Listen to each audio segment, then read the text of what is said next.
There we go. Okay. So my name is Chris Barnes, and I am the digital publishing librarian here at Adelphi University Libraries, and it gives me great pleasure to welcome you all to this panel event for Open Access Week 2021. The topic is how we fund open access book publishing, and it's a very pressing topic because finding sustainable ways to fund open access scholarly book publishing is not easy. However, over the last few years, several university presses have been experimenting with different business models which would enable them to publish monographs without charging authors thousands of dollars in processing charges. This panel brings together representatives from three well-known university presses, Cambridge, Michigan, and MIT, which have each launched such an innovative initiative. While each of the three models has its own unique features, they share the strategy of utilizing library collection dollars to fund OA book publishing. Joining us this morning are Jennifer Canela, Library Partnerships and Sales Associate at the MIT Press, Matthew Day, Head of Open Research Policy and Partnerships at Cambridge University Press, and Kristen Twardowski, Director of Sales, Marketing, and Outreach at Michigan Publishing and the University of Michigan Press. Each of them will provide us with an introduction to the funding initiative at their respective press, and then we will have the opportunity to ask them questions and have a lively discussion. And with that, I will invite Jennifer to lead us off. Wonderful, thank you, Chris. I'll share my screen now.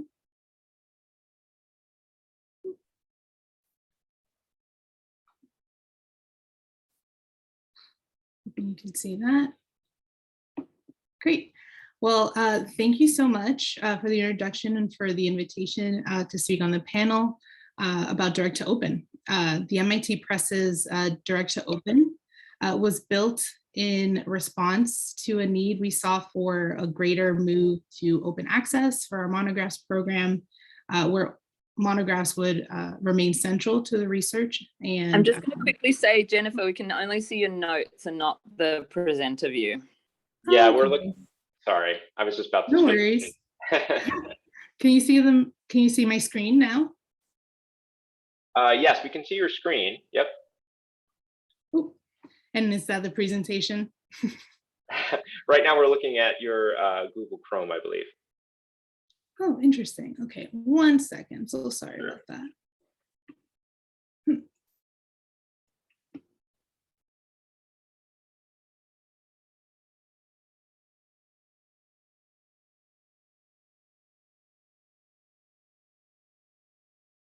There we go. Perfect.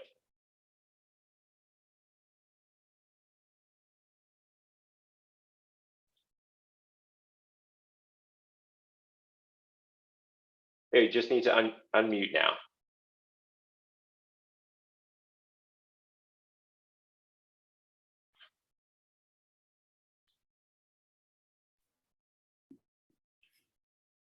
Great. Can you see my screen? Yes, we can. It looks great. Wonderful. So let me just start over here. The MIT Press's Direct to Open is what I'll be talking about today. And we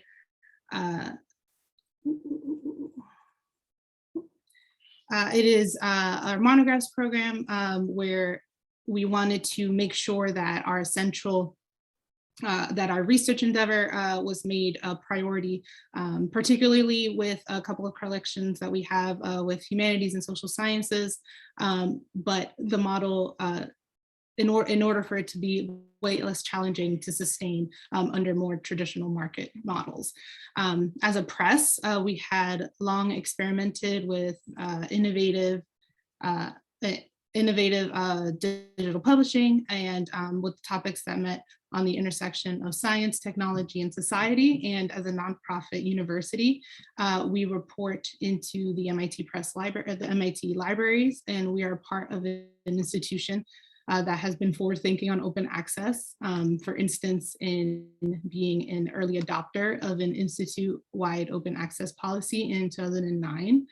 The MIT Press received a grant from the Arcadia Fund in 2019 to develop the business model that would allow us to move forward move our front list monographs open access on publication. We work closely with consultant Raym Crow to examine revenue stream and monographs and make predictions about future trends. Together, we've built an incentivized library collective action model that we are calling Direct to Open, which we are working to implement for our 2022 programs next year. So what is Direct to Open? Direct to Open asks libraries to come together with the press to fund our open access monographs. We reach our financial threshold. If we reach our financial threshold, we'll open about 90 titles in 2022 upon publication. So libraries acting together would contribute to the common good of opening these monographs, and in turn, as an incentive, receive access to the full back file of monographs on our platform through the end of 2022, so around 2,500 books. Participating libraries will get access even if the model is not successful. So if there are no open access books, participating libraries won't pay the fee and still gain access to the back files. In addition, they will get a discount to our trade collection as well. We have made pricing transparent with a granular pricing structure that you can see here, which enables the lowest tier to be in reach for smaller institutions. And we're seeing a lot of different types and sizes of libraries participating because of that. We also wanted to find a way to reach a partial threshold. So we created 2 sub-collections for humanities and social sciences, or STEM, plus arts and sciences titles. So that is our STEAM collection. Libraries can support 1 collection or the complete collection. And the goal for the model is to replace partial costs. So to make sure our program is sustainable. So the fees in our pricing structure is the maximum an institute would pay. Any additional funds either cascade from 1 collection into the other or are redistributed at the end once we've reached our deadline. Most importantly, in moving to a library collective action model, we move away from book processing charges. So there won't be a burden on authors to cover costs when they want to make their books open access. It would just go open to an international collective of libraries. So far, our progress, we've reached about 147 participating libraries and counting. So we are seeing excited participants and new support every day. 50 institutions are committing to supporting Direct to Open for 3 years. We have the support of MIT libraries with additional funds. So we are using that to subsidize smaller institutions, and we are working with an ever-growing number of consortia worldwide, which help us to amplify what we're doing. And as of this week, we are about 50% to our goal. Some of the challenges we've seen and faced have been expected and non-expected. First of all, we did not expect a global pandemic and the ensuing acceleration of budget cuts. Also fragmentation in libraries when it comes to open access funding. But that said, there are a lot of open opportunities here to support open access, which is to support a more equitable and accessible method for open access and our ever strengthening connection with libraries and consortia. And in the form of the helpful feedback we've been getting from them has helped us reach this determination. But all that to say, ahead of us, we are extending our deadline for commitments. Initially, we had set it to the end of September, but we are now moving it to the end of November because we've seen a lot of requests from libraries for that extra time. And we are continuing discussions. We are turning on access for libraries who have already committed to supporting the model. So they get at the added benefit of having more time with the content through the end of the year. And we're also finalizing a public report for the model, which will be available on the PubPub platform in November, so that other presses can review it and consider it themselves. So a lot of exciting things, and we're just gaining momentum here. I'm very excited to talk more about Direct to Open and to answer your questions during the Q&A. Thank you, and now over to Matthew.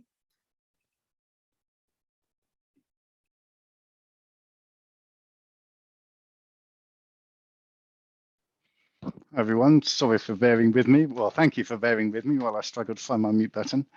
Okay, and just let me share my screen. And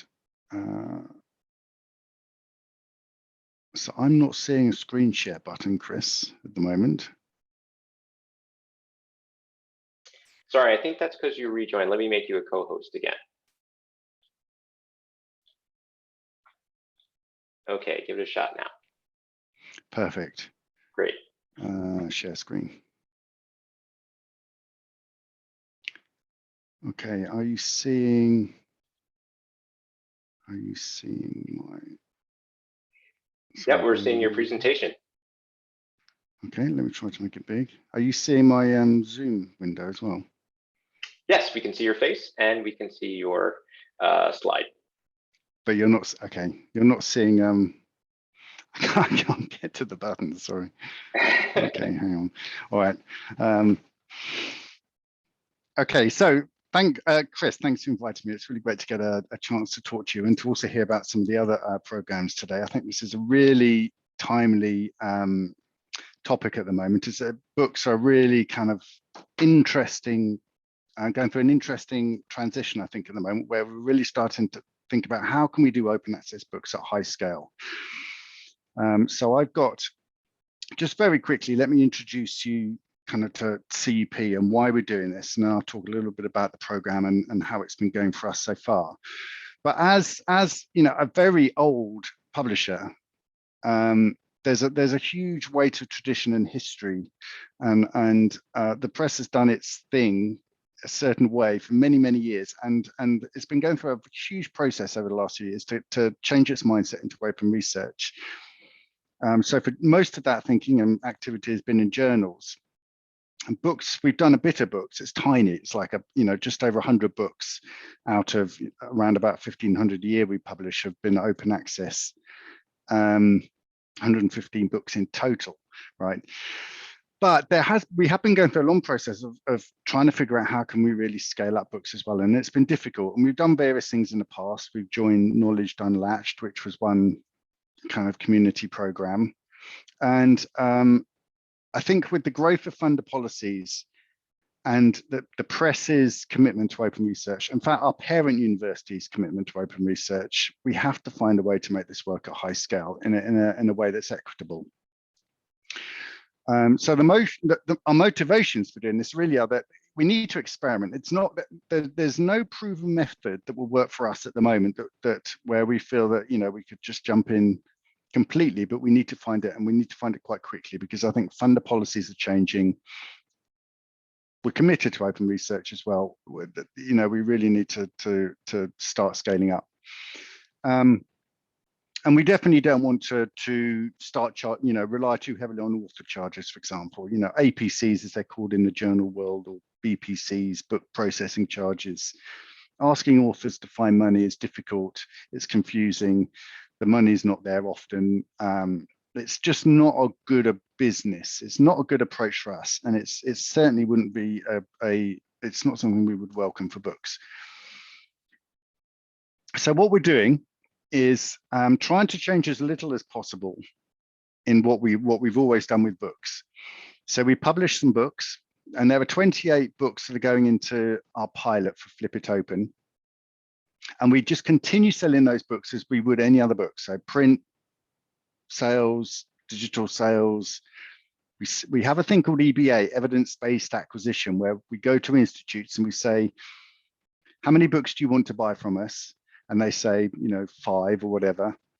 And then we give them access to all of our front list. And then at the end of the year, they decide which books they want to keep. They keep the 5 books. And partly that's based on the 5 most used books, but it doesn't have to be. They do get some choice, but it's, they get to see everything until they decide which ones to keep. So all of that continues with Flip It Open. It's as if the book is an open access. But then as soon as a book has made £8,000 in revenue, well, this is our current revenue target. So things may change, but we think this might work. So as soon as the book hits that target, we will republish it as open access, and we'll put out a low-cost paperback version.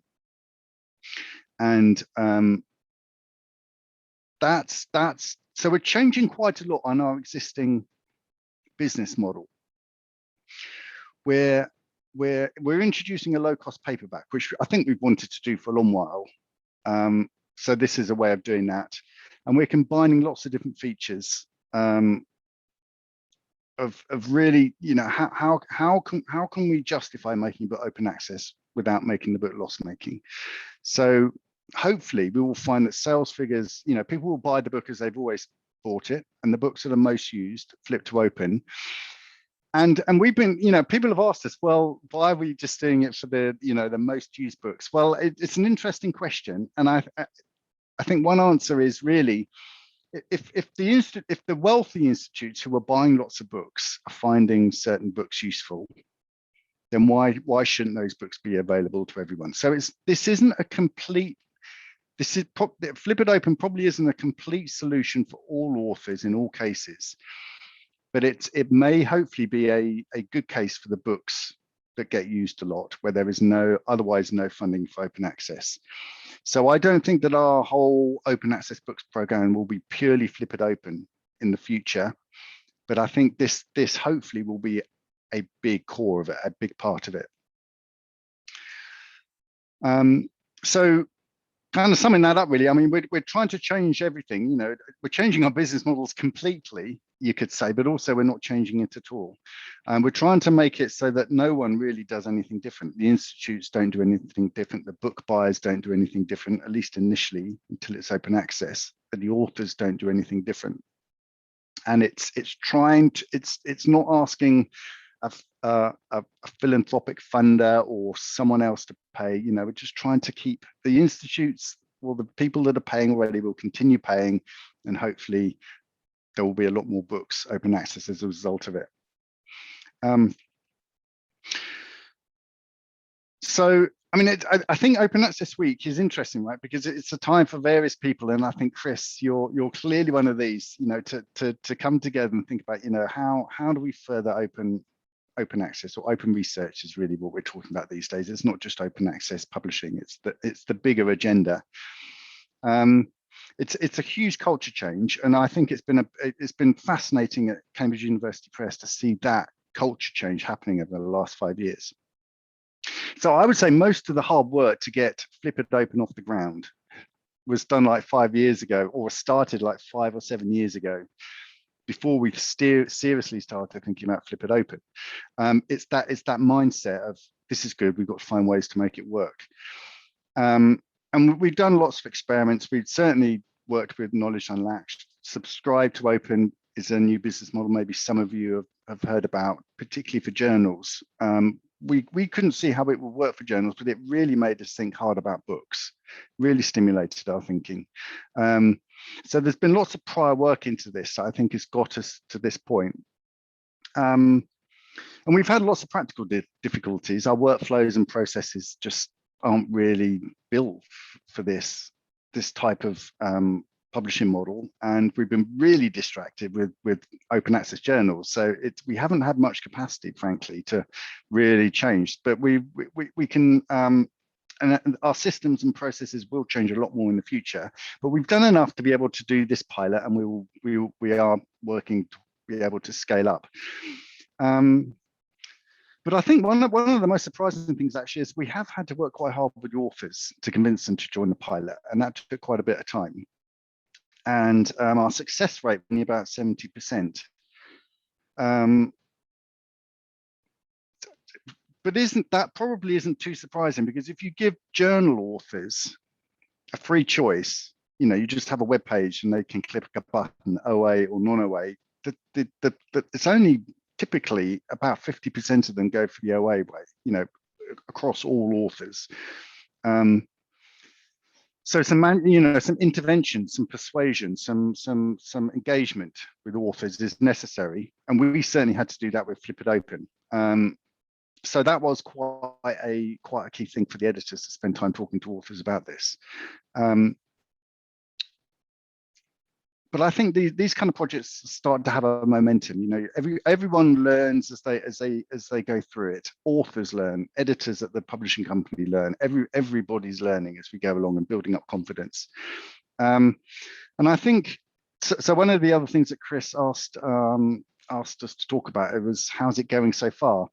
Well, it's frustratingly, we weren't the first out of the post with this. I think my co-presenters, panelists, got their programs out a little bit before us. So it's quite early days, but we are definitely seeing books are being bought, and we're getting by institutes. So the prospect of open access is not so far obviously denting people buying it. And I think that the authors that are in the program are really happy about that. We've had some kind of chatter out on the interwebs, which is encouraging. I think it's very much an evolving approach, and people are still trying to get their heads around it and figuring out what's important and what's not. But I think fundamentally we are thinking that we will be having quite a lot of books flipping in this pilot within a year, certainly within 18 months. And really the challenge is going to be, how do we speed it up? How do we, get more books in, and also speed it up in terms of making sure the books flip to open as soon as possible. So it's a really interesting learning experience. And I think as funders improve their policies, we're going to have to make sure that we provide routes to authors to go open access. And Flip It Open isn't a direct answer to that question, but it's clearly a part of the answer. And we don't have much time really to figure out what the whole package is. So it's interesting. And if any of you in the audience are authors and your publisher is offering something like this, I do encourage you to give it some thought, because there's going to be a lot more open research books, monographs in the future. I think that will be my somewhat rash prediction. Okay, thank you. That was wonderful, Matthew. Thank you so much. And now, last certainly not least, Kristen. Thank you all, and give me one moment to get this all set for us. Okay.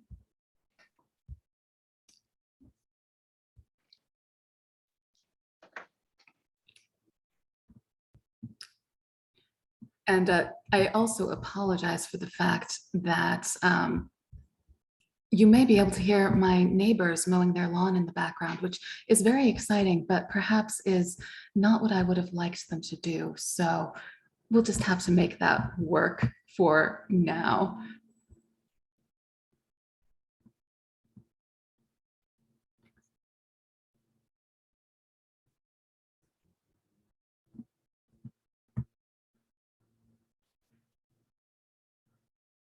All right, and this is not going to work the way I hoped, so we're going to do it this way.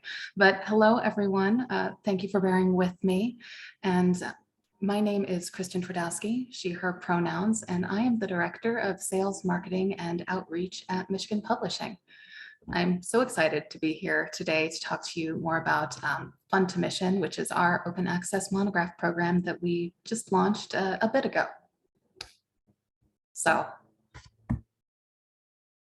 first off, what is Michigan Publishing?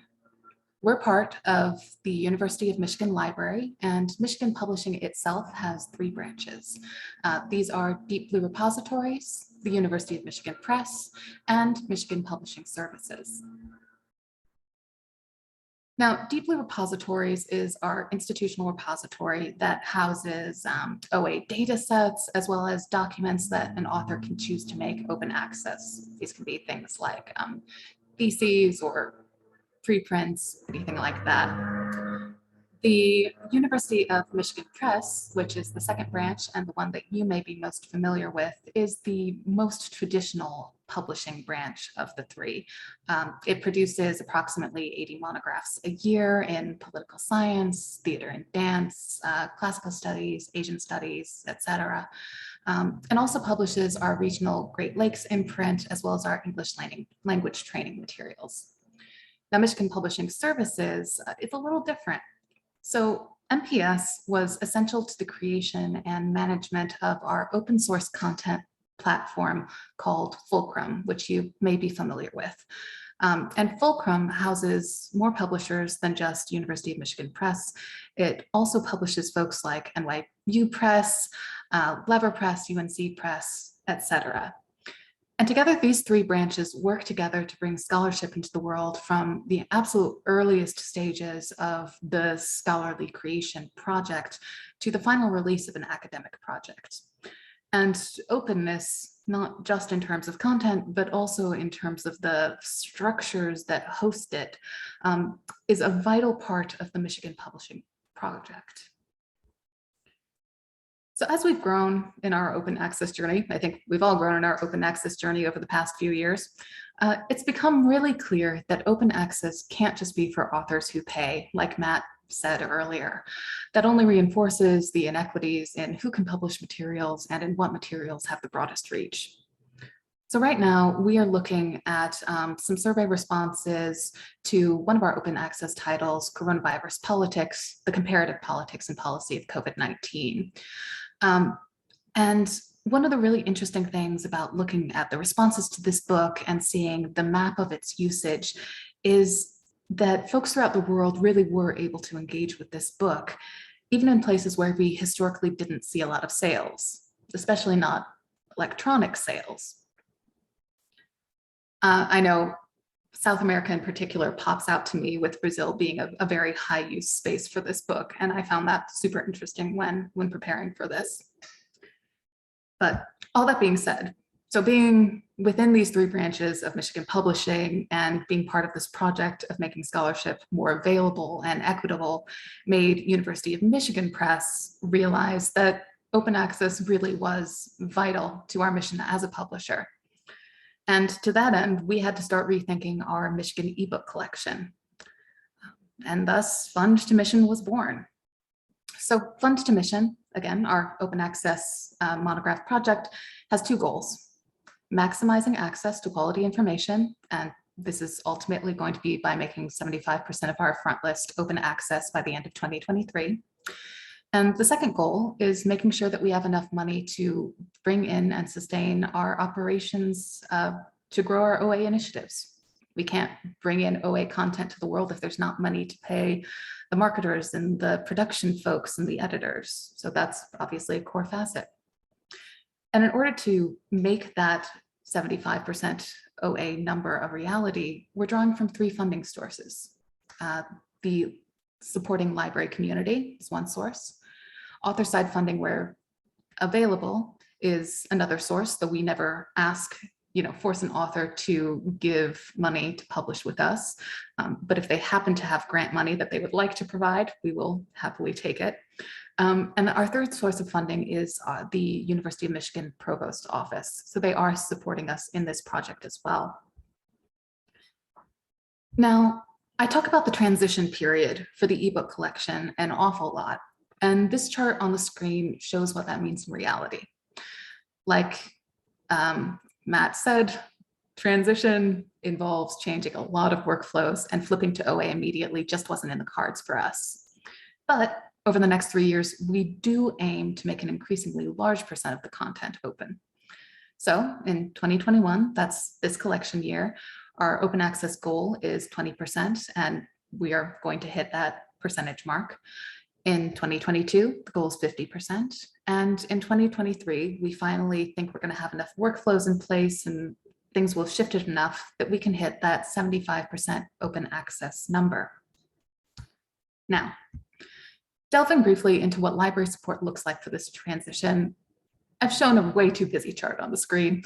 I won't walk us through it, but I will say that we price for support of the collection based on Carnegie class in the US. It's tiered for that, and that the 3-year price listed here really is the 3-year total price for someone who wanted to support the transition collection for 2021, 2022, and 2023. If you wanted to find the price for a single year, you would divide that number by 3. And libraries who support the Fund to Mission project, in addition to supporting innovative digital scholarship that's part of an open ecosystem, they also receive some concrete benefits. Of most interest, maybe, they receive perpetual access to the restricted titles that are also published within this collection. So that would be the 25% remaining titles in 2023. They also receive term access to the backlist, which is 1,600 titles and growing. I think we have something like 3,000 other titles that we're hoping to put into that backlist soon. So it's a process. And on that note, I do want to reiterate that Fund to Mission as a program does support the full University of Michigan Press ebook collection. So that is whatever open access titles as well as restricted access titles are in that given collection here. So that's all a whole bunch of history and discussions of logistics, but where are we now? So there are a few exciting things happening at this moment in time, assuming the tech works out, which I've seen some emails today that make me think it might not, but hopefully our new UMP EBC website is launching today, which does give a whole lot more information about Fund to Mission that people can delve into. And once that is live, I hope people will explore it. We are also in the early stages of launching our Open Access Partner Advisory Group. And this group is going to be made of folks, libraries, who contributed to the Fund to Mission program, as well as some other individuals. And they will receive updates about where we are with the program in terms of funding, but they're also going to help guide us in terms of decision-making for the eventual future of a Fund to Mission. What does happen when we exit this transitional 3-year period, and what do we do with the money after? And then we're also going to talk a little bit about numbers, which as someone who spent a lot of time in data land, this is really exciting for me. So prepare yourself for a few charts. Let's talk about support for the 2021 collection first. So as of this year, or rather as of earlier this month, we had 56 supporting institutions from the US and Canada for the 2021 collection year. And combined, they gave a total of approximately $259,000. So 73% of the support comes from tiers 4 and 5 institutions. And according to our tiering, tiers 4 and 5 are big research institutions, as well as some larger universities. These might be state universities or simply some of the big players. The remaining 23% of our financial support comes from institutions in those tiers 1 through 3.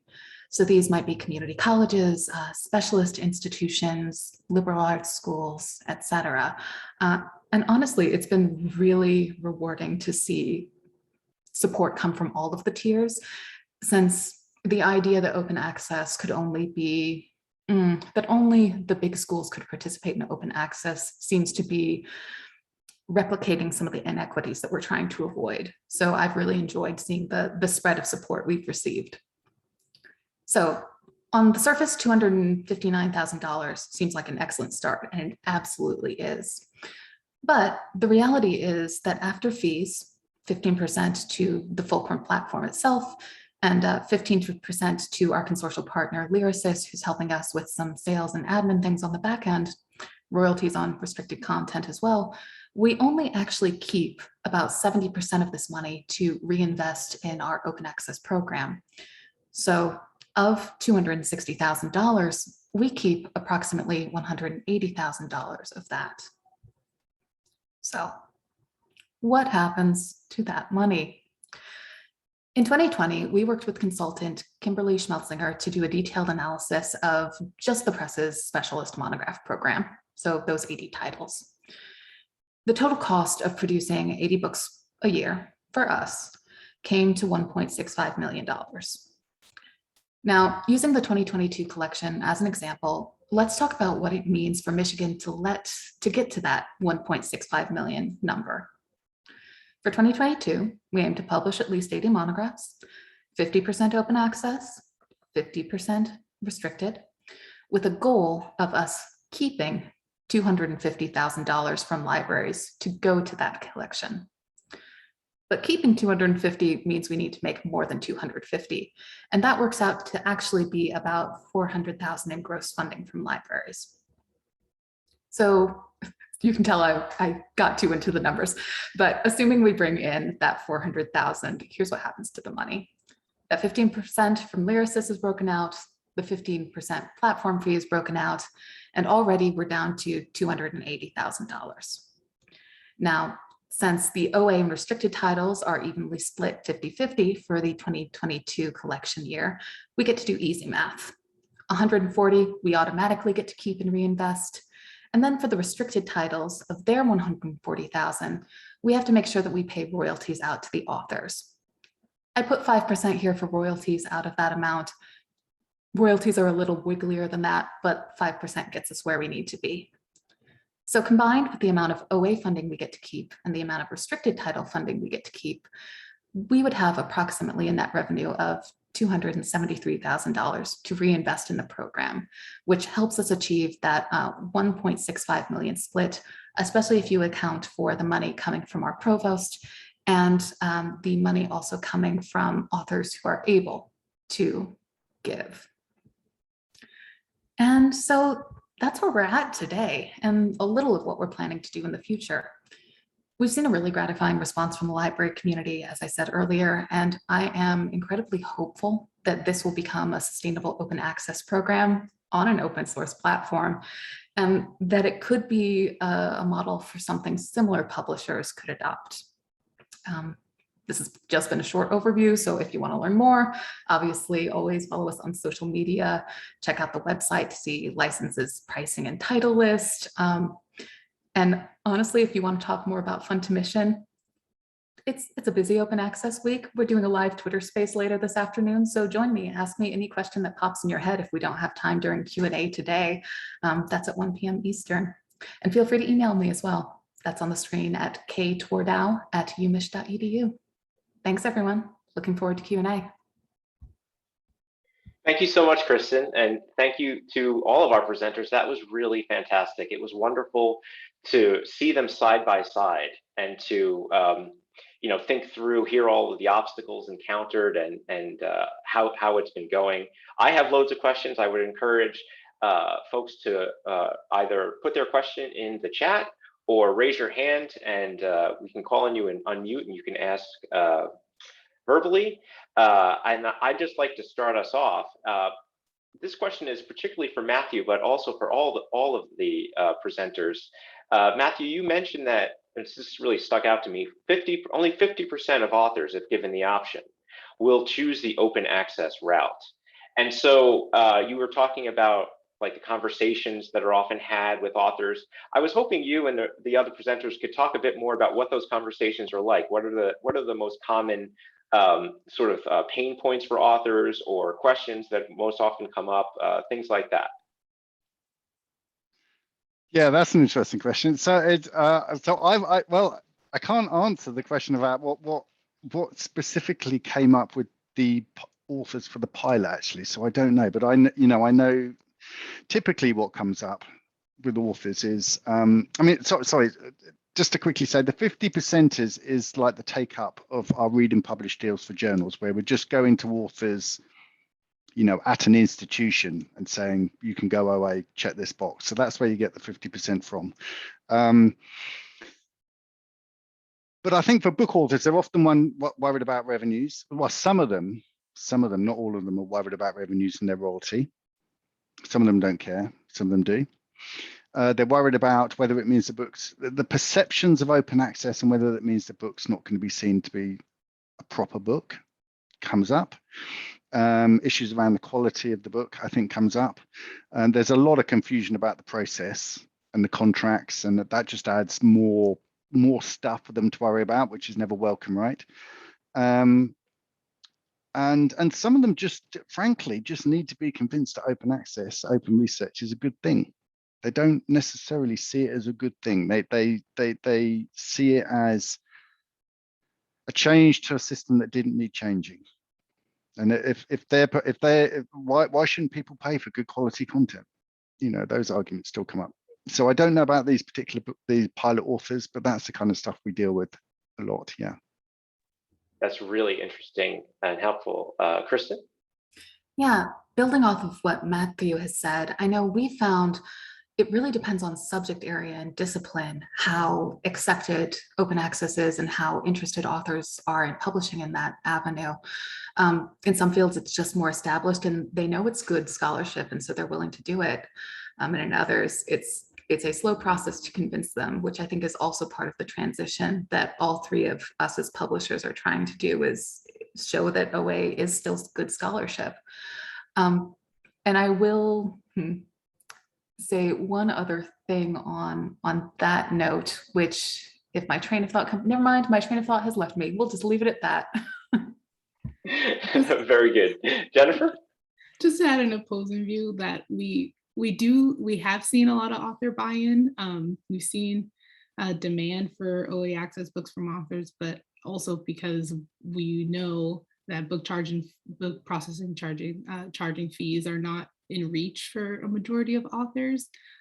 So we know that we needed a model that was equitable in that way, considering librarians, but also very much that availability for authors. So we've seen a little bit of both equally.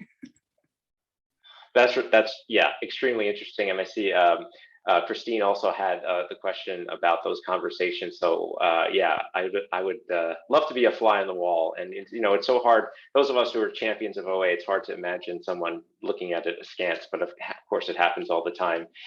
So I saw that Aditi had her hand raised. Aditi? Yeah, I am the science librarian at Adelphi University. A few I would say a few months ago, one of my math and computer science faculty asked me whether I can find a publisher where he can publish his book with a student on video gaming. Now, my question is, how do you find these authors? I mean, he went to a publisher, he did not name it, so I do not know who is the publisher, but he said they are asking for $30,000 from him, and he did not have funding, and our provost office does not have a big funding for open access publishing. So my question is, how do you find these authors who would be interested in publishing on open access platform?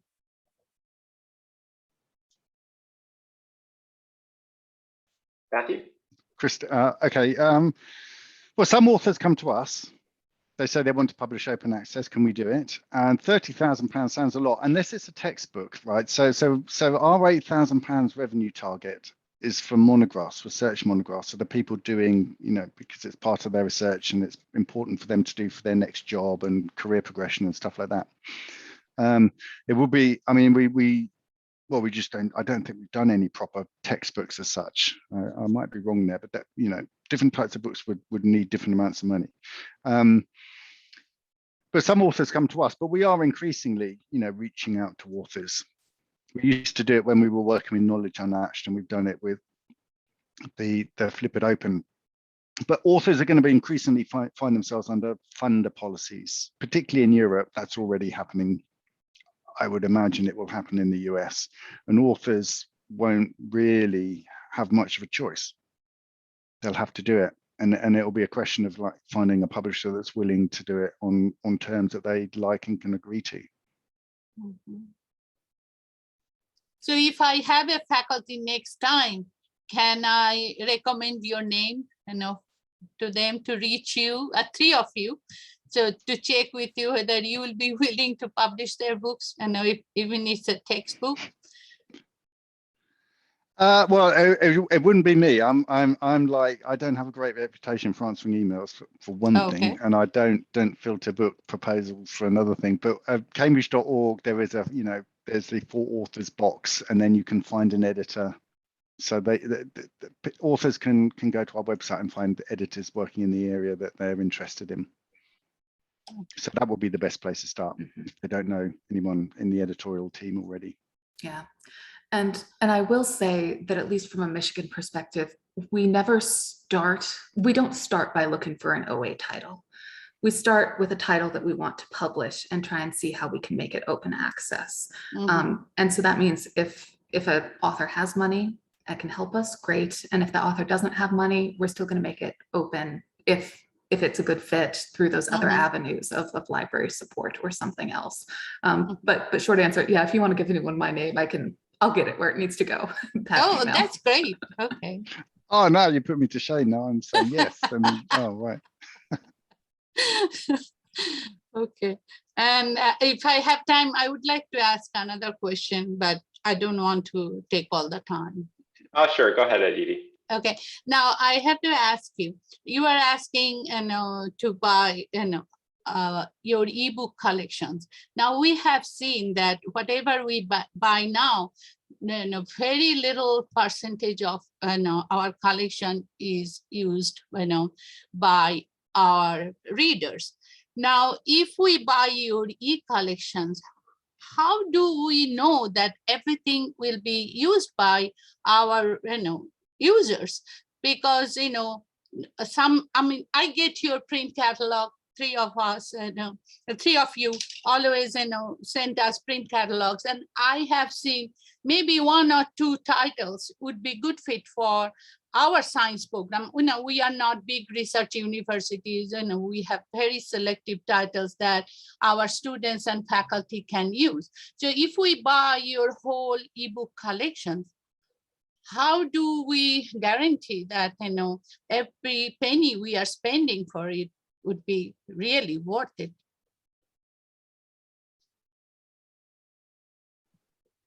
I can go first unless Jennifer or Kristen, you want to go in first? Well, I don't, I'm the wrong person really to be, I don't work in marketing or sales, but I'm pretty sure that I'm not too far wrong in saying, I mean, so you would look at the list of books and the authors and you'd say, look, you'd say, there seem to be some books here that might be of interest to my faculty.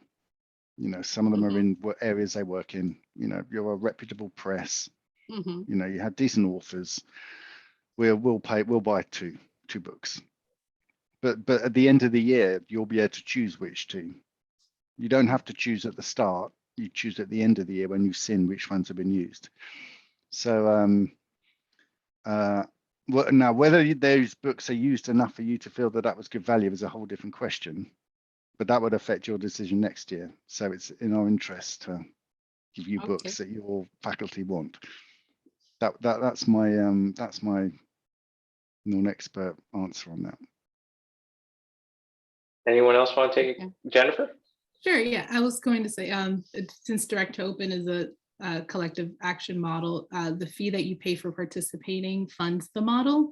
If it's not successful, then the titles that would have been in those collections will remain open for participating libraries, but wouldn't go open because we weren't able to fund opening all those monographs. Okay. So if your interest is in just science titles, we do offer a collection that is for STEM or STEAM or HSS.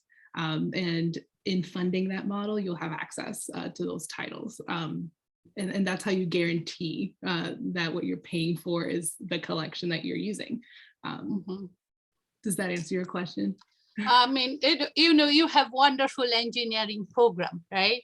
And we don't have any engineering program at Adelphi.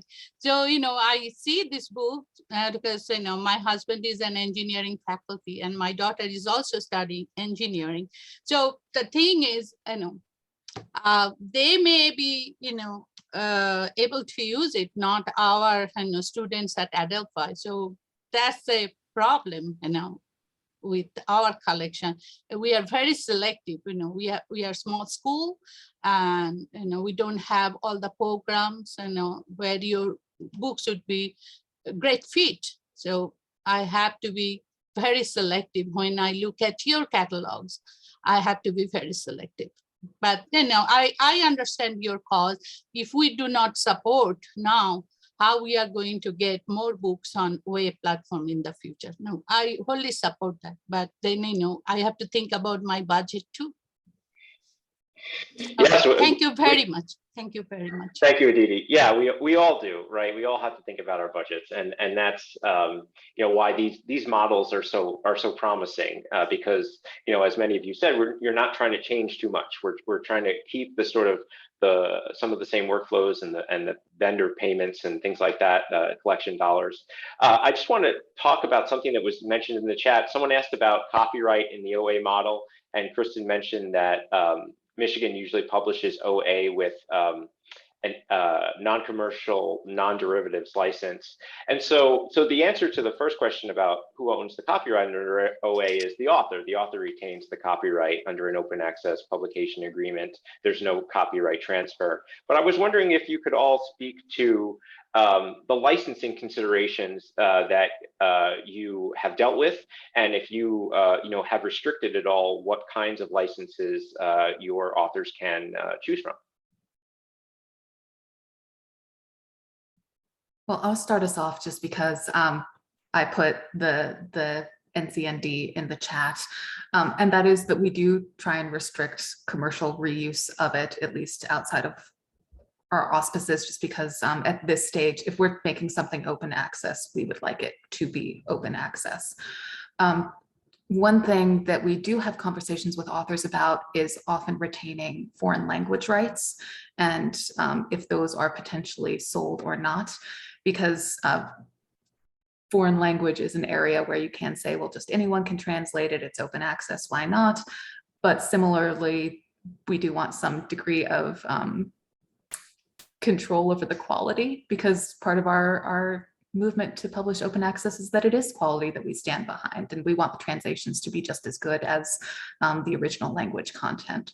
So I know that's a thing that comes up in our licenses a bit. Oh, also, before I forget, we do see in licenses the desire for OA authors to make sure that the title can be deposited in their institutional repositories, which we're fine with. Great. Anyone else?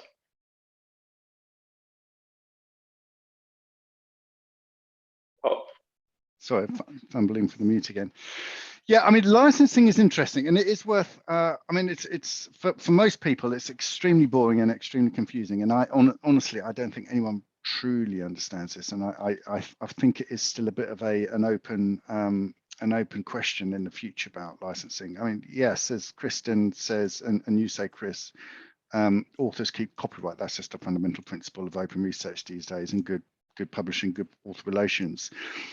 For those of you that don't know about Creative Commons, the CC, the Creative Commons, the name of the framework, the by means attribute. So anyone who reuses your work, reuses it, have to cite the source. So that's something that is just good academic practice, and all authors should want that. So they should need that.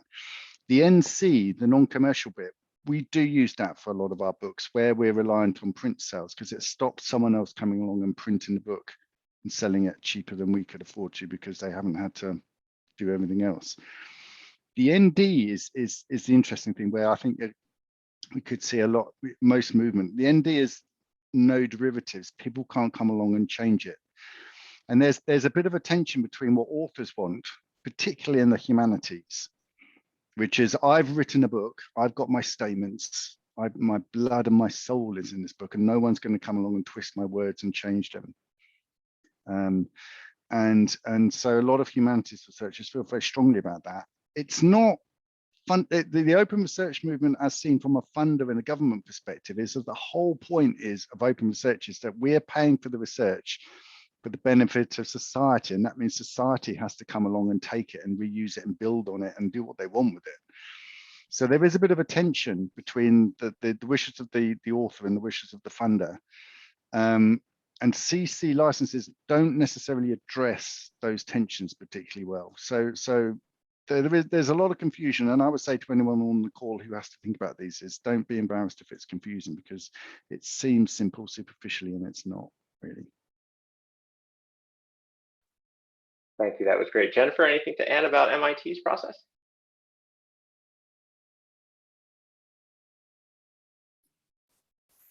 Oh, sorry, only to add that same as Michigan's, we want authors to retain licenses. So editorial typically is in charge of that process. Gotcha. Okay, and I saw that in the chat, Kristen answered Sandy's question about royalties. You know, the royalties are pretty slim when it comes to monographs. I think, you know, we were talking about textbooks. That would be a much different, I think, calculus.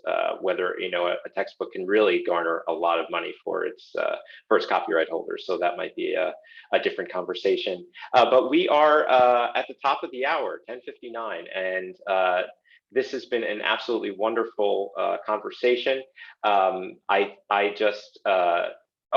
Jennifer said that the authors do not retain copyright for MIT, so that is very interesting.